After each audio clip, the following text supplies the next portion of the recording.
Good to go. Hey guys, Crippen Govern from the Gut Health Gurus podcast. I've got a background in food science. My colleague James Shadrick has got a background in psychology. We have got a guest for you today, Dr. Zach Bush, MD, coming live from the US. Zach, thank you so much for coming on the show.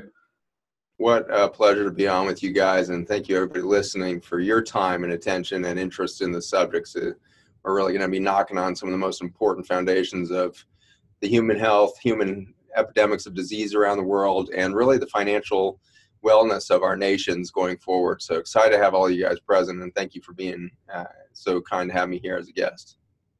Our pleasure. And Zach, what we like to do is just to set the scene for the audience. Who is Dr. Zach Bush, MD?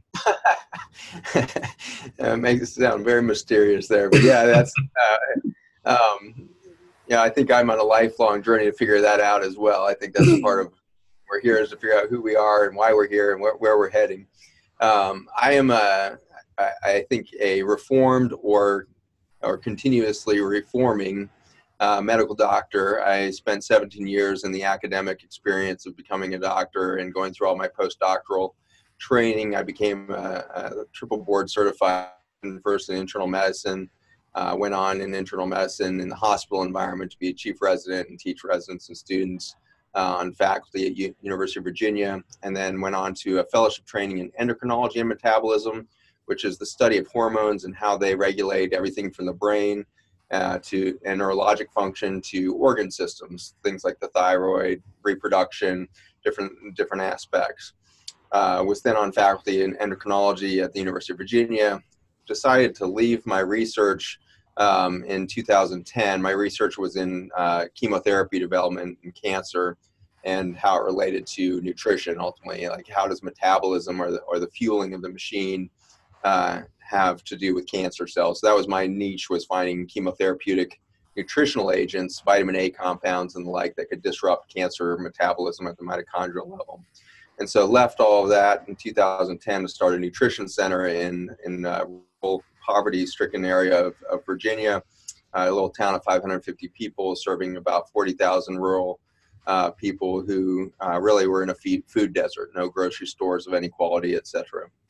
And so in that journey, I had to continuously be deconstructing my understanding of not just being a doctor in human health, but really deconstructing my understanding of biology itself. What does it mean to be biologically human? And that has a lot to do with, things like inflammation, immune function, all these general topics. But interestingly, excited to be on your show because you tie in the psychology so well. The psychology and mental health turns out to be very tied into nutrition now. We now have termed over the last decade this whole gut-brain axis as a huge new understanding of human physiology, and that makes it sound like the human gut is tied to the human brain. And while that is true and every day more true, the new science of the last 3 or 4 years is really pointing to the microbiome, the ecosystem outside of the human, is actually regulating the gut, which is regulating the brain. And so in a very interesting fashion, we can say that the first brain, from my perspective, is now the microbiome. The second brain is the gut and how it deals with the information of the microbiome. And then the third brain, the central processing unit, and nothing more than that, is the human brain. And so we have to stop thinking of this as the cognitive center of human experience, start to understand it's only our relationship to nature itself that would initiate the opportunity for self-identity in the world of consciousness, for initial thought, for the maintenance of healthy brain function. 90% of the serotonin made in the body is made in the gut lining, in enteric endocrine cells. 50% of the dopamine made in the gut lining, and another 40% of the total body is made in the kidneys. So 90% of dopamine, 90% of serotonin. That's a whole new world for understanding neuropathologies, neurohealth, all of this. So who is Zach Bush? Is starting to become really, I am a product of my environment, and my environment is certainly my microbiome at the individual level. I'm starting to understand myself better and better in relationship to, I'm only as healthy as the ecosystem that I live within. So if I limit my experience to drywall boxes that we call houses, plastic off-gassing cars and a carpeted, artificially, infused office space, if that's my environment, I can't actually be Zach Bush. I will be some sort of diminishing version of Zach Bush, but I won't be the full self-identity, self-encapsulated, self-purposed machine that I should be. So that's at the individual level. But what I'm finding in my own life is my spiritual wellness and my own kind of psychological conception of cognition starting to rise as I get more and more integrated into the macro community as well. Yep. And so it's only through interacting with beautiful people like yourselves that I really get to see myself in its fullest measure. And this is the phenomenon and the beauty of community, and my one excitement about technology. In general, I think the information technology age has threatened human health on many, many levels. But the one silver lining is connection. And so the ability for us to sit here and look at each other, you're 3 a.m. there, so kind of you guys be up in the middle of the night for me. I'm at, mid-morning here in Virginia, and yet we're having a real communion together through this technological thing. So we can celebrate the opportunity we have to become a global community outside of the manipulation of the third parties that has historically determined who your network is, who is your sphere of influence, who can help you move to your next level. That's now become freely accessible to the vast majority of humans. Carry a cell phone, you're connected to the world. So I am excited that while we continue to understand the extraordinary relationship and opportunity we have in the microbiome, that's our micro ecosystem. Our macro ecosystem should mirror that in opportunity. And so that's a long answer that I think kind of lays a foundation for the rest of our conversations. Absolutely. So Zach, what does it mean to be human? Wow, such a cool question, right? I think this is something that's always been batted around by the spiritual world, religion kind of giving us some constructs over the last 5,000 years, no matter if it's kind of in the pre-Christian world, where we have, the Roman and Greek mythologies, predated by the Persian mythologies, and going back in time, the spiritual religious realms have been batting around. What is it to be human? What are gods? What is outside of human consciousness? Where's all this coming from? And that, of course, went into conflict in some ways with the scientific realm as the Persians developed the science, and then that matured through the brilliance of the Greek philosophy and starting to really wrap systematic thought processes and philosophical structures around the science. So we're a good 3,000, 4,000 years into collision of religion and science in regard to this question of what is it to be human. My excitement about being alive right this moment and the part of my career that I'm in right now is I feel like for the first time in 180,000 years of human existence, we're knocking on this moment now where religion and spiritual belief systems are cross-secting scientific evidence. And we're starting to, what is the fabric of being human? And that it has a lot of structures that have been preached to or understood in the spiritual realm. And so what is it to be human?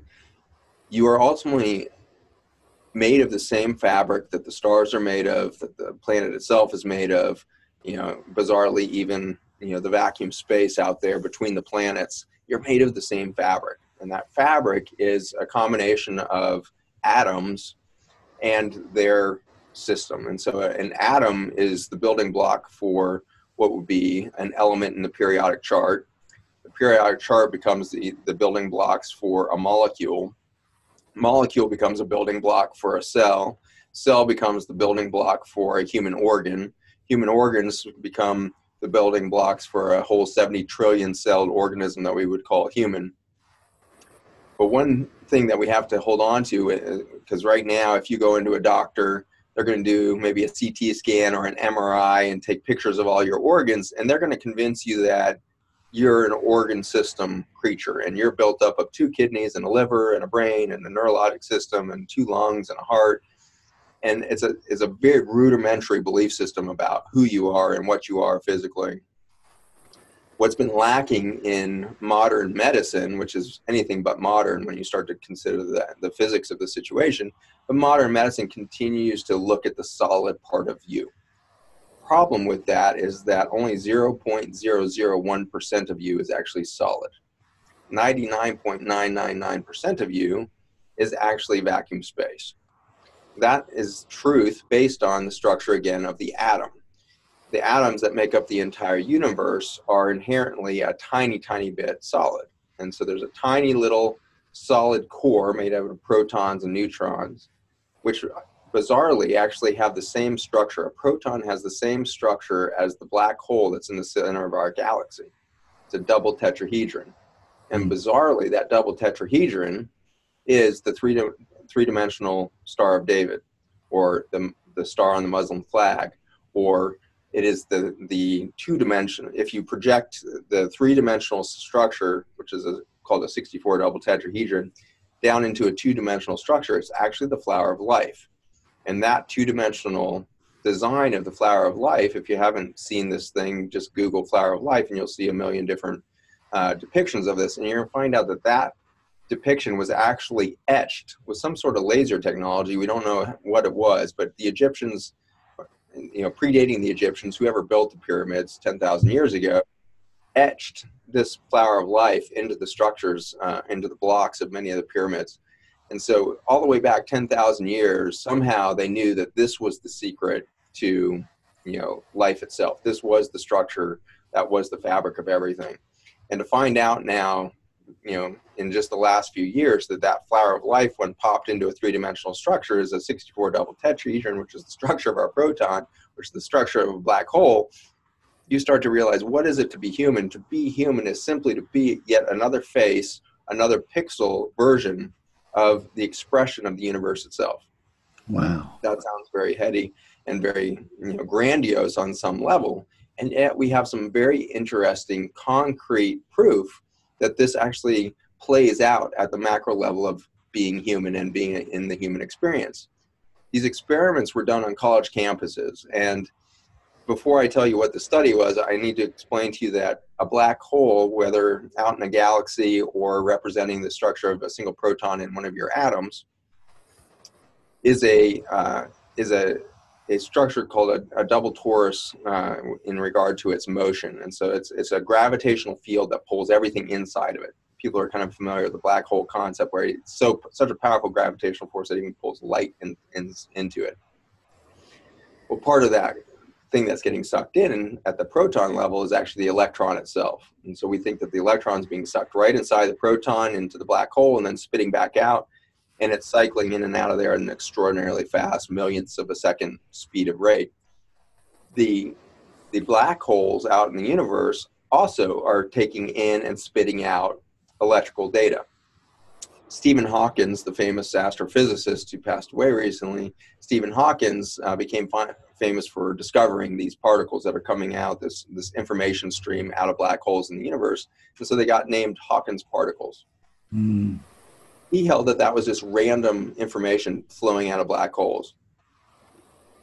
It turns out that many other physicists, and including himself in the end, would agree that there seemed to be structure to that information, meaning that there's some sort of data or knowledge that's flowing in and out of black holes.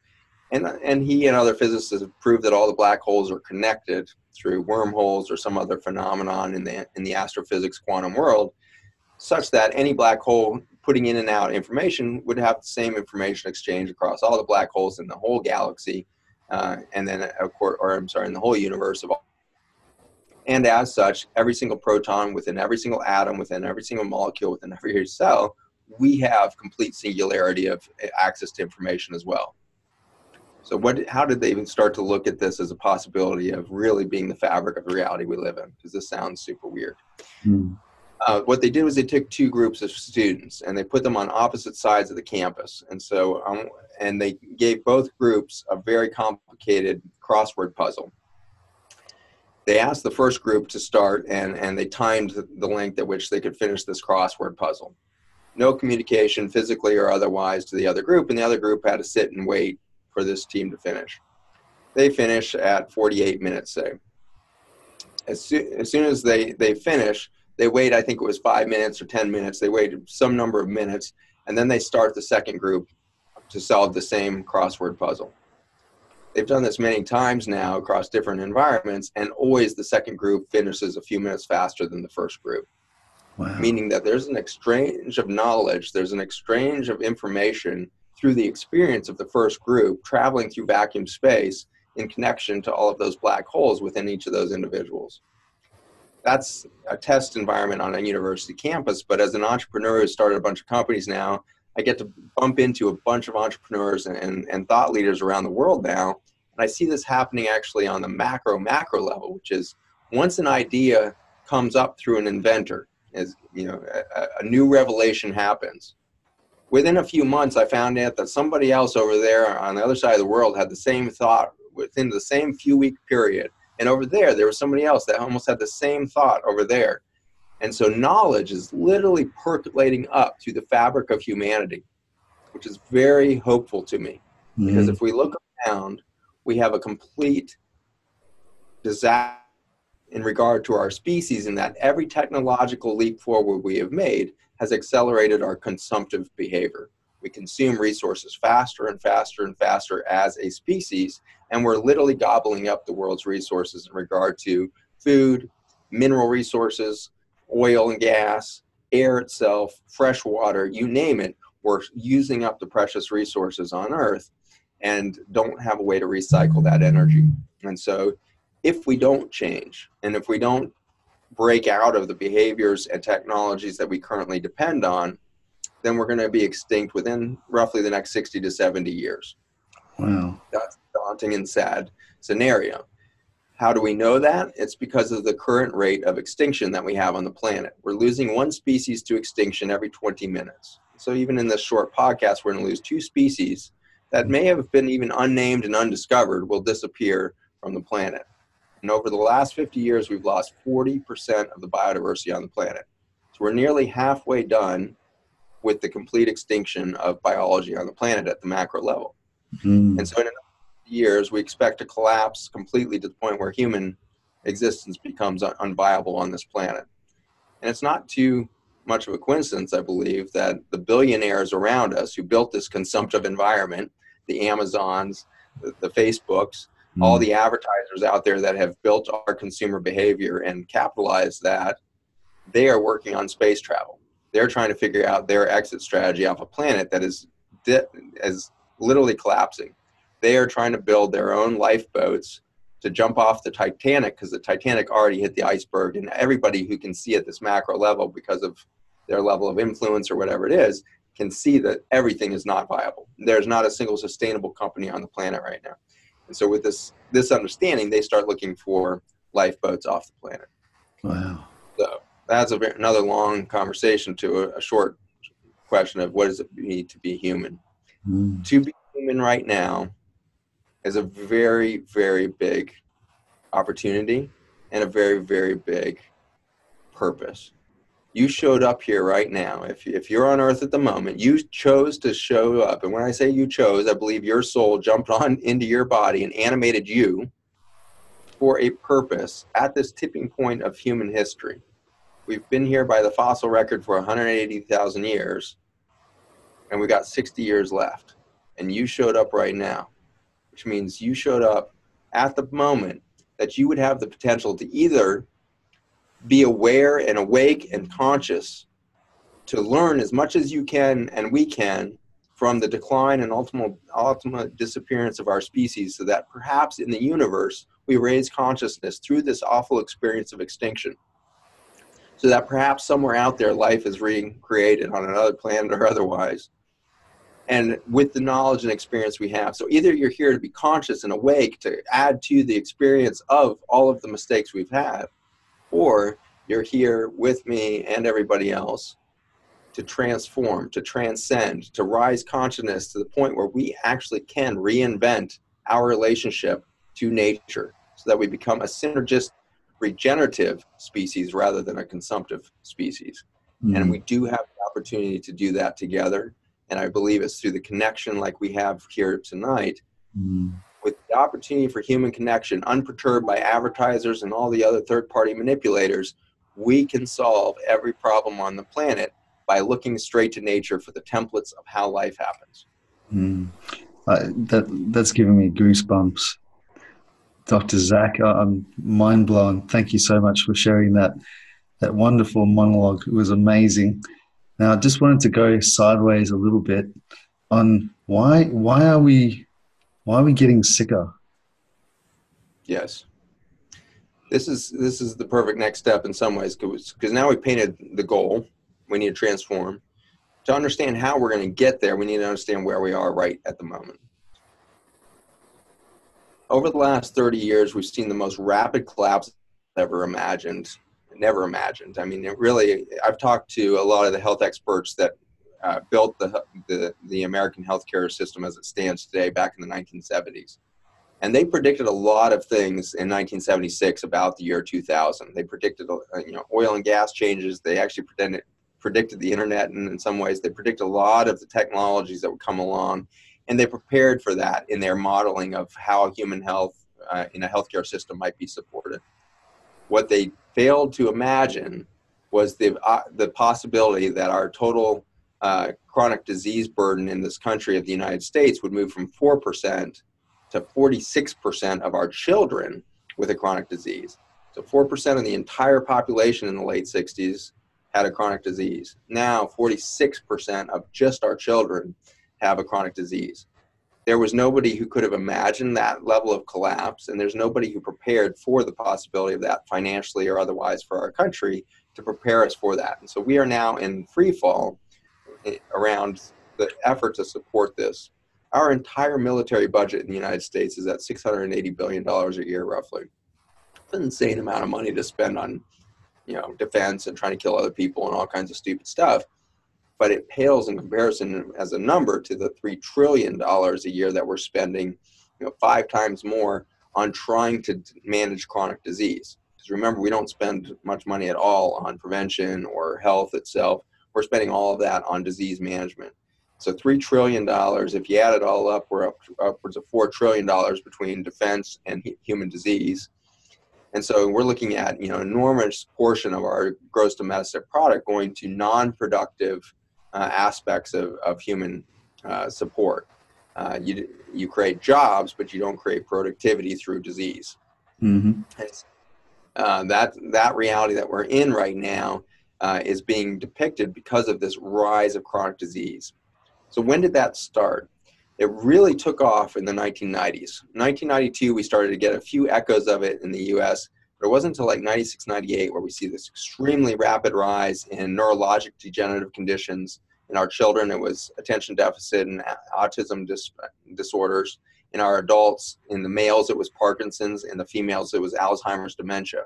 All of those conditions, children, women, adult, and men in the geriatric phase, all started taking off with Parkinson's and Alzheimer's in the late 90s.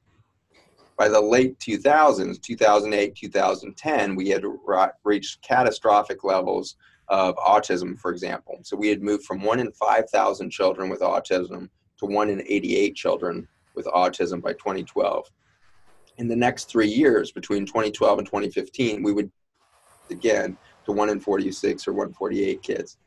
Then, 1 year later, our current numbers that just came out is 1 in 36 kids with autism just 1 year later. So we're on track right now in the United States to have 1 in 3 children on the autism spectrum by 2035, just 16 years out. And so the next 16 years is going to determine if we can turn the boat around in this country.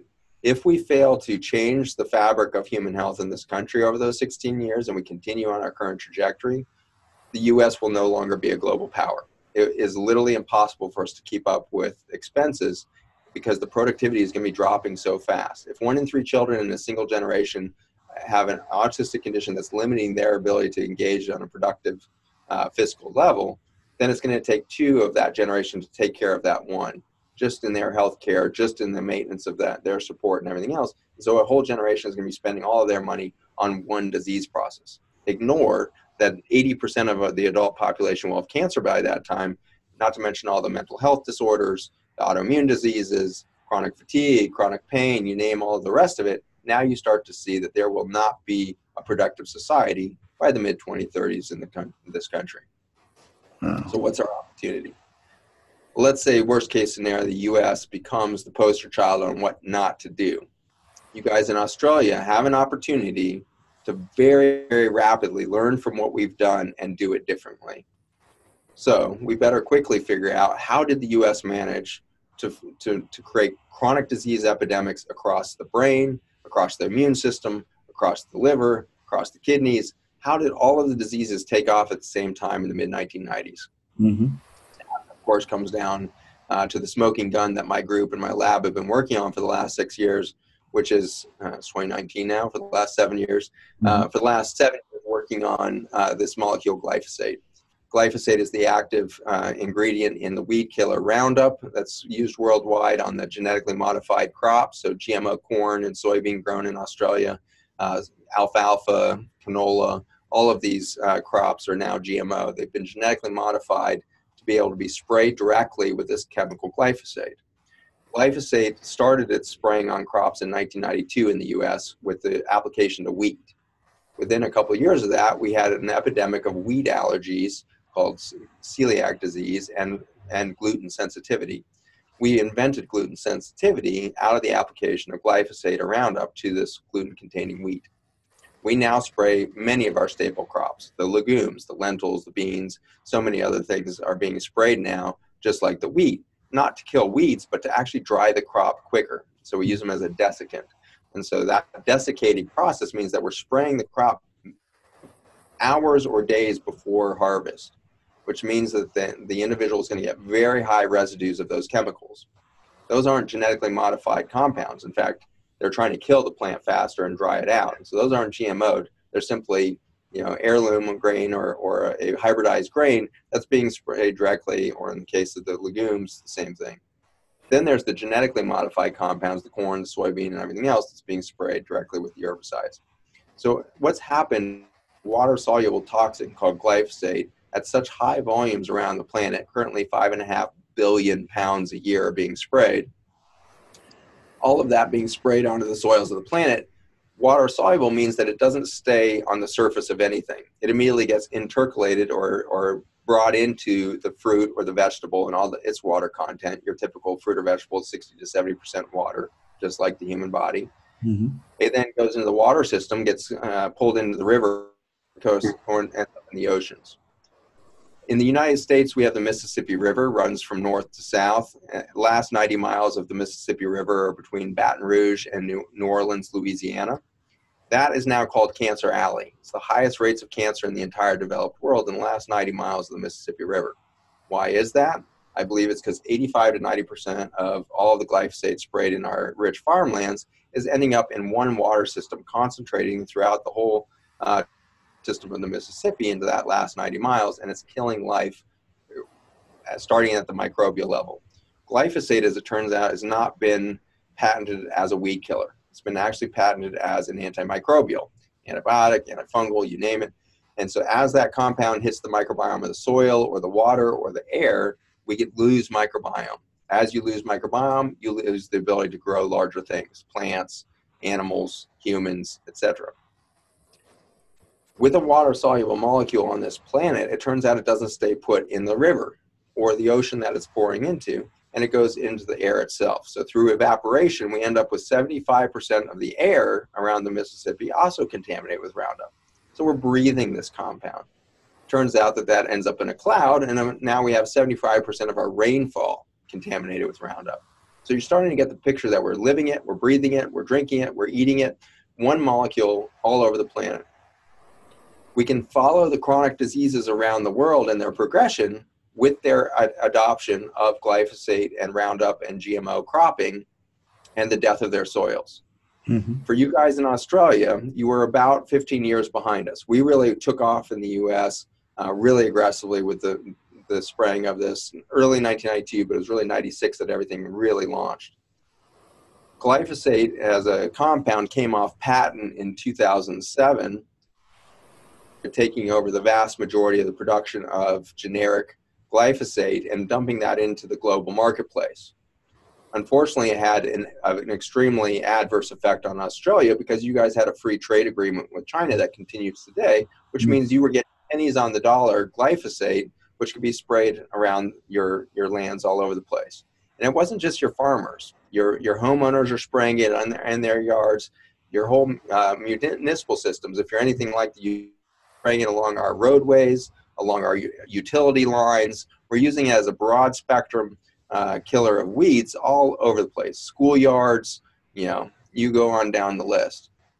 So what do we see happening at the public level, on the public health level? In the United States, we have 1 in 10 children now with asthma, which we can track directly back to a small intestine injury from Roundup as it does its damage along the gut lining. If we look at in comparison, you guys had a very low level of childhood asthma right up until 2008-9, and then started rising.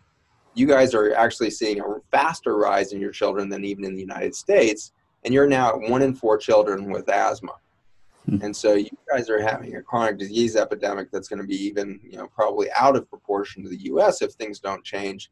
Over the next 20 years, it's not going to be asthma that's going to cripple your economy. It's actually going to be the cancer and the degenerative neurologic conditions in your adult population that are going to cripple your economy. You guys have a national healthcare system which is going to be paying every dollar of expense to manage this chronic disease epidemic as it takes off. So if I were, within your government and or an advisor to your government, I would simply take all of our public health data and its trajectories, match you guys up there and say, okay, now we can predict what's going to happen 5 years out, 10 years out, and 20 years out if we don't change things in Australia. One of the very fortunate things that you guys have, I think, is there is an intrepidness about the Australian people that is in conflict right now with the extreme bureaucratic tendencies of the government. So the Australian government is even more bureaucratic than the U.S. government in regard to things like, drug oversights and a lot of health oversight and regulations around doctors and medical care and all that. So you guys are bumping into an intense regulatory bureaucratic environment. But I do, as I work with Australian farmers and everything else, I'm just more and more convinced that you guys have, at the people level, an extreme tenacity and an extreme tendency to have a revolutionary mindset. And I think that could really change technology fast in the farming industry quickly. And so we're trying to step this up. Every dollar that we make out of my biotech company that's made Restore, which is the dietary supplement from soil that we might talk about, every dollar there, we're flowing back into other companies, including we've started a nonprofit now called Planet Earth Home. And Planet Earth Home is really working to show farmers that they really are the foundation for the future of our species. And if they change behavior and they start working synergistically to create a regenerative farm and soil management system, they can be the ones to revolutionize American or Australian health rather than the doctors who are always going to be just throwing Band-Aids on the problem. And so that's our excitement is, we have a lot of science that has flowed out of understanding human health out of our Restore products, but now we can reapply that science to the farm industry to educate those farmers why they need to make this very rapid transition to regenerative agriculture. I'll just press pause there for a minute just to dig in a little bit deeper. If there's any Australian farmers listening to this broadcast, what are some of the practices they could be adopting to address this problem that we're facing in the world? In a nutshell, there's a very long answer that I'll try to avoid for that, just because I don't want to take up the next 3 hours with that response. Yes. I can links at the end to our nonprofit where they can get more information, but the short answer is carbon. Farmers are trained to augment their soils and plant growth with nitrogen, phosphorus, and potassium. NPK fertilizers really started in the 1960s. Coming out of the war environment, post-World War II, there was a glut of oil. They were looking for other ways in which to use the oil and petroleum industry, and so they redirected from fuel to oil-based or petroleum-based fertilizers for soils, rich in nitrogen, phosphorus, and potassium. They're so effective at creating a green plant that this movement of NPK fertilizers became known as the Green Revolution. We were still coming out of the Dust Bowl where we had killed all of our topsoil in the U.S., and so we were having huge loss of topsoil across the whole country from the 1930s onward. By the 1950s, we were starting to reverse that by getting a lot more plants growing because of NPK fertilizers. The thing that we didn't understand then, and to this day farmers are not taught, is that if you pour nitrogen into soil without an adequate offset of carbon, you actually speed the depletion of carbon molecules out of the soil. And you actually lose the fabric of the integrity of the plant. You lose its immune system, you lose the integrity of its root system. You get a very vulnerable plant, which means it's being prone to pests. Both weeds and bugs are likely to start to attack that crop. And so over and over again, we see that invasive weed species and all of this are coming in an effort to increase carbon content in the soil. And yet the farmer's been trained to either kill that weed or stop it before it can get there by over-tilling their ground. And in so doing, they're blocking the ability of Mother Nature to get the carbon to offset all of this nitrogen that they're pouring into the soil. And by so doing, they're literally killing their soil. So in a nutshell, you need to stop spraying nitrogen. You need to start to rely on your weeds and your intelligent ecosystem, start bringing an equal balance of nitrogen and phosphorus and carbon back in. You need to stop tilling the ground. Tilling kills the microbiome and importantly the mycorrhizae and the mycology of the soil, which of course blocks the ability of the soil to bring carbon out of the air. And so both by eliminating the weeds and killing the ability to reabsorb carbon through the mycelial bed, we eliminate the recycling capacity of the planet, and we start to lose topsoil very quickly. So as a farmer, you need to stop tilling, and instead of tilling the soil to get rid of weeds, you're going to start rolling. And so there's a very simple implement. It's called a crimper roller, very cheap compared to a combine or a disker. And so it's only, varies. The small ones are about $4,000 to $6,000 used. The larger ones, especially brand new, can be up to a couple $100,000. But per size of the equipment, for the scale of your land, you're looking at very much less than you would for an equivalent disker or tilling equipment. So cheaper to implement and much more safe for the mycology. You actually preserve the soil architecture with a roller crimper, and instead of trying to disc the soil or till it all up to kill the weeds, you simply roll the weeds, and this creates an armor on top of the soil so that when it rains, you don't wash your topsoil off, and it creates all that carbon content on top of the soil that would be reintegrated into the matrix so that your soil can handle the nitrogen that will come from those beneficial weeds and the rest. There are such a thing as beneficial weeds. I would say every single weed on your property is there on purpose. It's trying to serve some part of nature to help recover your farmland. And so let the weeds be there, and if you let them do their whole cycle, roll them and crimp them at the end of their life cycle, you're going to find out the very next year you have fewer weeds, and they're different character of weeds. They're now doing their purpose and their restorative capacity, and you roll those the next year. If you do this repetitively, you're going to start growing seeds that are going to come up out of the seed bank that's already in your fossilized kind of aspects of your soil. 200, 300, 400-year-old seeds are going to start to grow again, which means you're going to recover prairie land that is completely devoid of anything we would think of as an invasive weed, and it's actually bringing extremely rich topsoil building capacity back to your farm. So you're going to start rotating, of course, your pack animals. And so whether you're using cattle or sheep, in Western Australia, obviously most of it's sheep, but you'll use the sheep or the hooved animal as your processing plant that moves from paddock to paddock around your land, and it will start regenerating the seed bank and working with this. And so we usually will use a combination of allow the weeds and put in cover crop. We want about 16 species minimum as your cover crop. You don't want to do a monoculture with your cover crop. So seed 16 to 30 species of good, diverse cover crop and let the weeds grow up within that as needed, and then roll and crimp that. You can have a seed drill running right behind. So if you push your roller crimper on your tractor, you can pull your seed drill on the back, and with one pass, you'll wipe out seeds and you'll get your crop in the ground. It'll come up within 14 days. And you've got yourself a one-pass system. You've saved yourself fuel, you haven't disrupted the soil, and you've sprayed zero chemicals. And so this is the process that we're teaching now, is a regenerative agriculture process based around rapid transition of livestock if you're utilizing livestock in your environment. If there is no livestock, then it's roller crimping. If you have good livestock management, you don't even need a roller crimper. The animals will do it for you.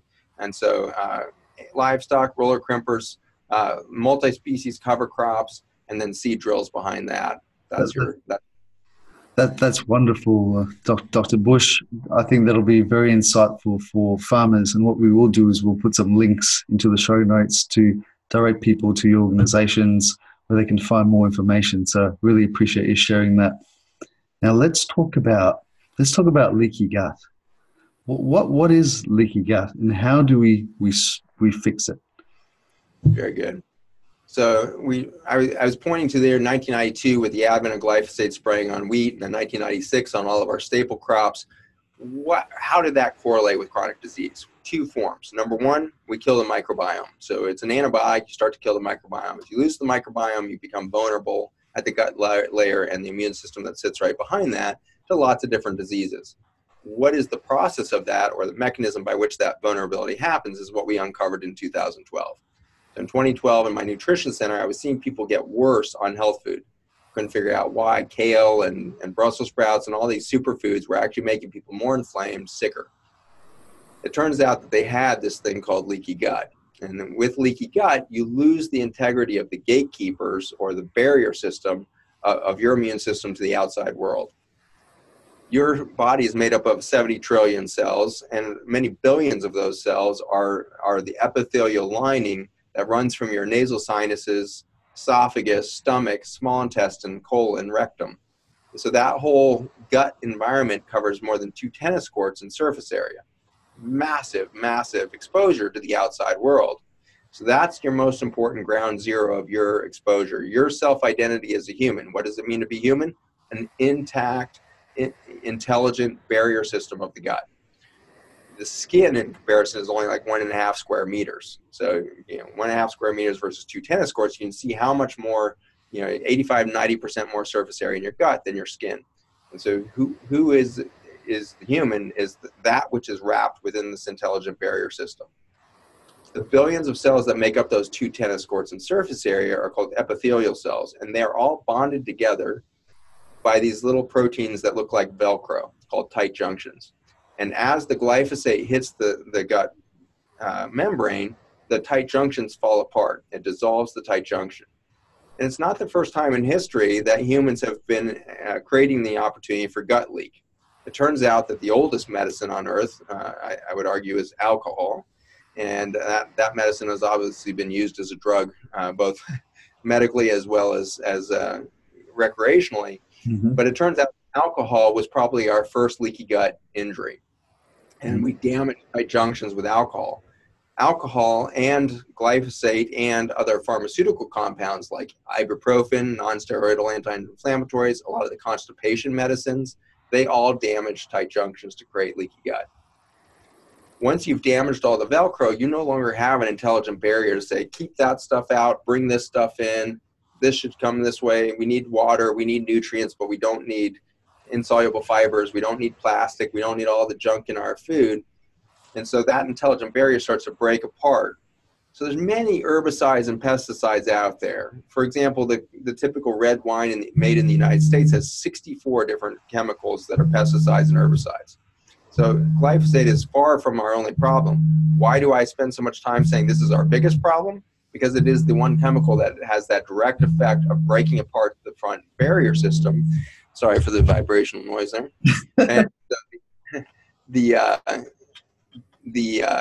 opportunity there for the glyphosate to open up the tight junctions in the gut, that is what then is kind of, I would say, the gatekeeper drug, if you will, that then opens up the toxicity of all the other chemicals that are going to come behind it, because you no longer have an intelligent barrier system.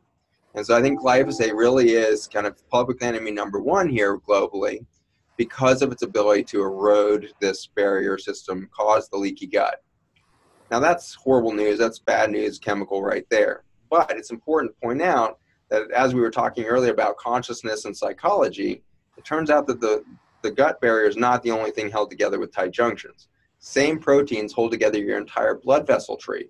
All of the capillaries, the blood vessels are made of endothelial cells held together by the same tight junctions. Your kidney tubules that are responsible for detoxing your body, held together by the same tight junctions. And then very importantly, your blood-brain barrier. That barrier that would protect your central and peripheral nervous system as the Holy of Holies is also made of the same tight junctions. We have just now proved this out. We're talking about this for years, but we just proved it in our labs by growing blood-brain barrier in conjunction with gut epithelial, that if you injure the gut with a glyphosate injury, you immediately get a loss of the blood-brain barrier as well. And so with one fell swoop, you're creating leaky gut, leaky blood vessels, leaky kidneys, and leaky brain. Wow. And so one chemical right now is eroding not just human self-identity, but the self-identity of these different organ compartments that are supposed to be carefully regulated. What's in your bloodstream should not be what's in your brain. If it does become unregulated, your brain is going to start to have a lot more chronic inflammation. The central nervous system, immune system gets easily overwhelmed by a bunch of stuff it should have never dealt with. And you start to get chronic inflammatory changes in the central nervous system, in the peripheral nervous system. You develop chronic fatigue, brain fog, poor sleep quality, sex drive collapses, all of this stuff and endocrine dysregulation, low testosterone, low estrogen levels. You get premature menopause, you get premature puberty or puberty in the children. Instead of going through at 13, these girls are going through puberty at 6 years old now. Wow. And so we see this complete breakdown of the endocrine system because the blood-brain barrier has also dissolved. So it's a terrifying situation that we decided to create a food chain around a single chemical that would destroy self-identity and organ identity throughout the system. Wow. It's definitely a huge concern. And so let's segue on to terahydrite. Did I say that correctly? And Correctly. What is it? How did you discover it? And why is it potentially a benefit? Perfect. So terahydrite is a word that we've coined. We've termed it terra meaning earth there in the Latin there. So you've got earth and interaction between oxygen and hydrogen. And my discovery in 2012 in the soil science was that we found a bunch of molecules that looked similar to the chemotherapy I used to make. Since 4,000-year-old Chinese medicine, we've been looking to herbs and plants as our medicinal source. Suddenly, in a single few minutes in my clinic, when somebody brought in a soil science paper and was flipping through and found this molecule, the idea that there could be medicine in soil was a revolution in my mind.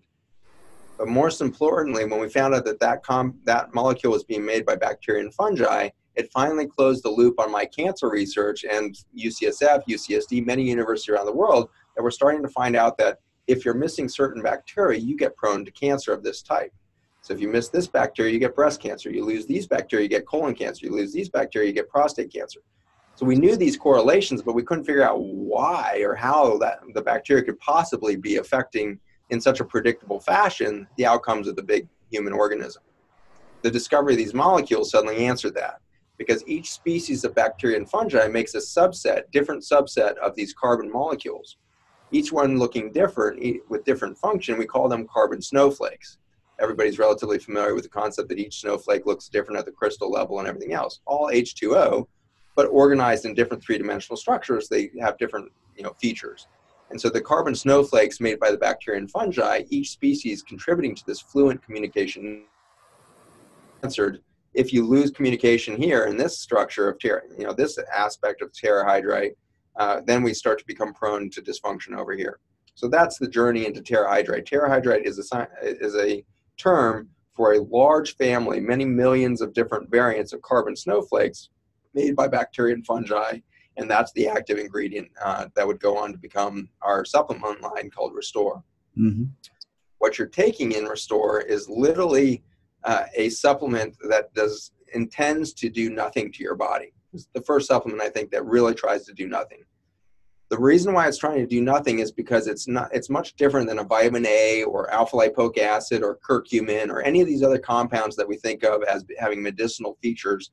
All of those go on to bind some sort of receptor, and a receptor then goes on to change genetic behavior of the thing. It might be an anti-inflammatory, may upregulate antioxidants, may have all kinds of important medicinal features. Restore is much different. It has no molecule within it that's trying to bind a cell receptor. Instead, it's working with this oxygen hydrogen, this hydrite component of the carbon molecule that's exchanging information over distances. And so you can think of Restore as a liquid circuit board that spreads across the cellular environment to take information from one cell and passage it to a distant cell. In this way, it functions as the wireless communication network of the whole body. And so when you take Restore, you might experience many different things. If you're super healthy, you may not notice much because you're going to simply start aging a little slower. What does it feel like to age slower? Feels a lot like you did yesterday, and that's the goal. If you keep feeling like yesterday, you're not going to age. And so sometimes the best way to find out is TerraHydrite working or not is take it for 3 or 6 months and then stop it, because you're going to suddenly catch up with your aging process and be like, oh, I did feel 6 months younger in that 6 months, and I just didn't notice it because it felt a lot like yesterday. And so it can be interesting to watch that slowing of the aging process. That's a kind of a heady thing to say, we figured out how to slow aging. But in fact, aging is not complicated. Aging is literally 50% of it is dehydration inside the cell, which results from leaky gut, leaky blood vessels, leaky kidneys. And the second 50% of the aging process is a loss of this communication across cell structures. So with one compound made by bacteria and fungi, you're fixing the leak, improving hydration, and bringing the communication network back into play. So kind of in a nutshell, what is TerraHydrite and what is Restore? That's awesome. So we're pretty much coming up to time, but we've got a couple of questions from our community. We have a community Facebook group of it's approaching 10,000 people now. And I posted to them and I said, we've got Dr. Bush coming on, send me your questions. So we'll just rapid fire those questions. So there was a question specifically, and I think you might have tackled this during the discussion, but why are we seeing a rise in autoimmune disease? That's the part one to the question. And part two is, why is it that once you get one autoimmune disease, you tend to have a few more on top of it? Great question. So we talked about leaky gut. 60 to 70% of your immune system by volume and 80% of the antibody production that's done in your whole body is done in the 1 or 2 millimeters behind the gut membrane. And so I'd mentioned this is your front line of defense. And, 2 tennis courts. You start to get leaky gut, your immune system lining behind that is now getting exposed to the whole world. Autoimmune disease develops when you've overwhelmed the immune system and stimulated with a bunch of foreign material. For every single fiber, protein, molecule that's foreign to your body that flows through that leaky gut, your immune system has to mount a response. And it begins with a T cell, which is a type of white blood cell, responding to that protein or that foreign material. The T cell, once activated, recognizing a foreign material, will call in a B cell, another type of immune cell, and the B cell becomes the manufacturing plant for the antibody needed to attack that foreign material. So the B cells start cranking up throughout the whole gut lining to attack the outside world that's flowing through this unregulated barrier system. What happens with an autoimmune disease is that sooner or later, it's literally a roulette wheel, you make enough antibodies to enough different protein structures, sooner or later, one of the proteins in your body is going to be close enough in structure to that foreign material that your B cell is going to start, the antibodies from your B cell is going to cross-react with your own tissue. So in rheumatoid arthritis, you're attacking the connected or the supportive joint space, the surfaces of the joints. In the case of Hashimoto's or thyroid disease, which is the #1 most common autoimmune disease right now in the world, it's thyroid that cross-reacts. Type 1 diabetes, it's a specific cell within the pancreas. Adrenal insufficiency is a specific adrenal cell getting knocked out. Celiac disease, a specific protein within the gut lining. So all of these proteins start to cross-react with the B cell manufacturing system, you end up with autoimmune disease. Because the pathophysiology of one autoimmune disease is caused by all of this overwhelm, and it's a roulette wheel, sooner or later you're going to get one, now you're just as likely to get 2 or 3 or 4 autoimmune disease over time, because again, the same pathophysiology is there for thyroid disease versus type 1 diabetes versus all the rest. It's an open gate. So the leaky gut is the beginning of an autoimmune process. Chronic stimulation of those B cells is the conclusion of it. That's awesome. That's an amazing explanation to why we're facing this epidemic of this autoinflammatory situation. The next question is, so from what I've read, fact correct me if I'm wrong, that you're very much driven by your children and I guess wanting to have a better future for the children, better health outcomes. How do you manage your household in terms of eating habits? How do you instill those values in your children so that they can take that on to life as they turn into adults? I am very blessed in that way. I feel like my children have almost led the charge on that lifestyle in the home. Back 12 years ago or something like that, my family watched Food Incorporated, a great documentary on the animal protein production systems around the world. And my daughter, who's a huge animal lover, said as soon as the movie was over, she's like, "I'm never eating meat again in my life." And so she as a 8-year-old kid, immediately could see that this was a humanitarian disaster, ethical disaster, and B, an insanely toxic thing to expose her body to. And so we were already kind of moving towards a vegetarian plant-based diet long before that, but as soon as this movie hit, it was like done in our family. So that was easy. My son became a very avid a plant-based advocate and has kind of maintained that in some ways more vigorously than anybody else in the family. So my son's now almost 21, my daughter's 18, and they really, in their young adulthood here, living out lifestyles that, I think really parallel my own ideal and what I'm always preaching to my patients, which is have a low footprint on the planet. The lower you eat on the food chain, the smaller your footprint. And so you eat high on the food chain, big animals and the rest, you're going to consume a lot of fresh water in that meat consumption. And you're going to demand a lot of herbicides, pesticides, and crop production to create that 1 pound of beef or whatever it is. 1 pound of beef, by the way, consumes somewhere between 2,500 and 5,000 gallons of fresh water. 1 pound of beef. So if you avoid buying a pound of beef for your family, you'll save more water for the planet than stopping your showers for 6 months. Wow. And so the amount of water consumption alone in an animal protein-based diet is completely unsustainable for the planet. You multiply out that pound of beef and that 5,000 gallons of fresh water times 7 billion people, you start to clearly see in a week, if everybody was eating a pound of beef, we would have no fresh water left on the planet. We would suck the fossil aquifers right out of the ground, and we'd have an empty resource there. And we'd have, contaminated brackish rivers and lakes with Roundup and everything else sitting in them as our only source of fresh water. And so we could, we are currently in the United States pumping 17 trillion gallons out of our fossil aquifers that have been there for billions of years, or 1.2 billion or whatever it's been, sucking that fresh water out of our fossil reservoir tanks, 17 trillion a year just to feed cattle. Wow. And so it's just a really unsustainable process, stupid use of precious resources. And so all of those things have played into a plant-based diet. That doesn't mean you have to be strictly vegan. It doesn't mean you can't have any fish or whatever. It means that you need to radically reduce the amount of animal proteins in the diet. Personally, I think that dairy is a disaster to human health.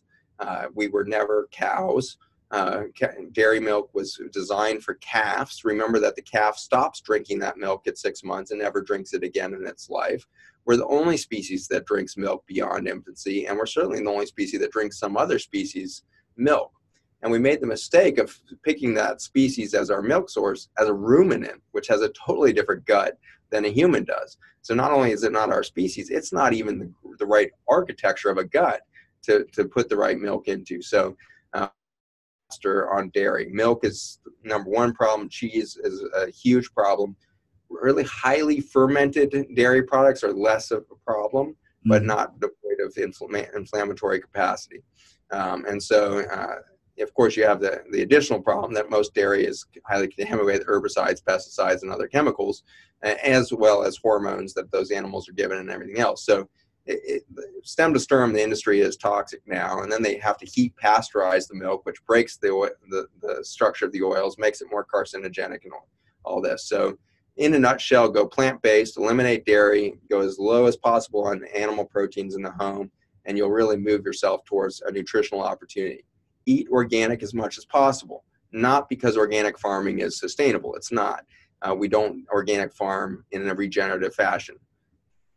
we need to revolutionize organic farming. But with every dollar that you spend on organic food, it is yet another step away from chemical farming. So I think we have to vote with our dollars right now and eat as organic as we possibly can, demand change in the industry, which is happening. More and more organic farmers every single year, and that's exciting.